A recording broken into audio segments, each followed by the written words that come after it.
একবার একটা সাক্ষাৎকারে রেখাকে জিজ্ঞেস করেছিল, আপনার এই এত বড় জীবনটা কিভাবে ভালোবাসা ছাড়া কাটিয়ে দিলেন, ভালোবাসাকে দেখেন না, সাথে নেই।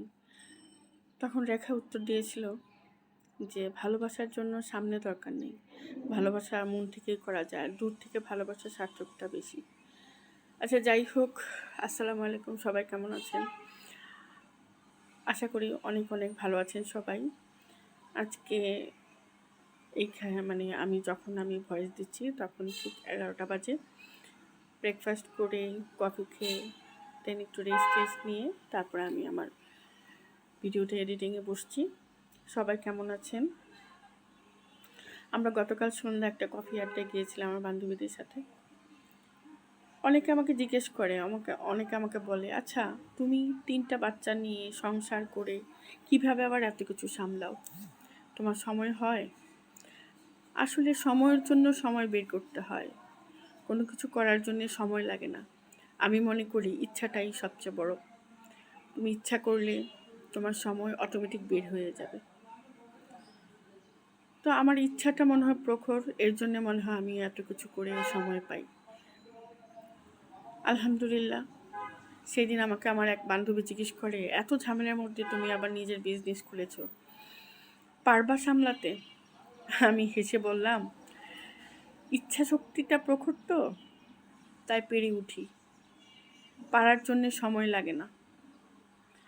অনেকে বলে যে আমাকে ফোন করো না, আমার সাথে কথা বলো না, আমার সাথে যোগাযোগ করো না, তারপর বলে যে আমার সময় নেই। আসলে কারোর সাথে কথা বলার জন্যে সময় করতে হয় না, ইচ্ছাটাই বড়। যাই হোক, আমরা 3 বান্ধবী মিলে আমরা চুটায় অনেক দিন পরে আড্ডা দিলাম। খাওয়া দাওয়া করে তারপরে আমরা আবার, আমার একটা বান্ধবী আবার টুকিটাকি পেস্ট্রি কিনবে, বার্গার কিনবে, তাই আমরা একটা কফি শপের পাশেই একটা দোকানে গেলাম। ওখান থেকে ও ছেলের জন্য কিছু কিনলো। ভালোবাসার মিনিংটা আসলে এক একজনের কাছে এক এক রকম। ভালোবাসতে জানলে ভালোবাসা যায়। বন্ধু, তোদের অনেক ভালোবাসি, সারা জীবন ভালোবেসে যাব। আমি আমার এই ভিডিওর মাধ্যমে কথা দিচ্ছি, তোদের অনেক অনেক বেশি ভালোবাসি। সবাই অনেক ভালো থাকবেন, আমার জন্য অনেক দোয়া করবেন। আর শরীর স্বাস্থ্য ভালো রাখার সবচেয়ে বড় আল্লাহর এটা নিয়ামত। শরীর ভালো তো সব ভালো। শরীর ভালো থাকলে সব কিছু অটোমেটিক হয়ে যায়। সবাই আমাদের জন্য দোয়া করবেন। আরেকটা কথা না বললেই না, আসলে আমি এই ভিডিও দেই, এত ছবি পোস্ট করি, আমি মনে করি 100 জনের মধ্যে হয়তো 2-1 জন একটু খারাপ দৃষ্টিতে দেখবে, কিন্তু 100 জনের মধ্যে 99 জন, 98 কি বৃথা?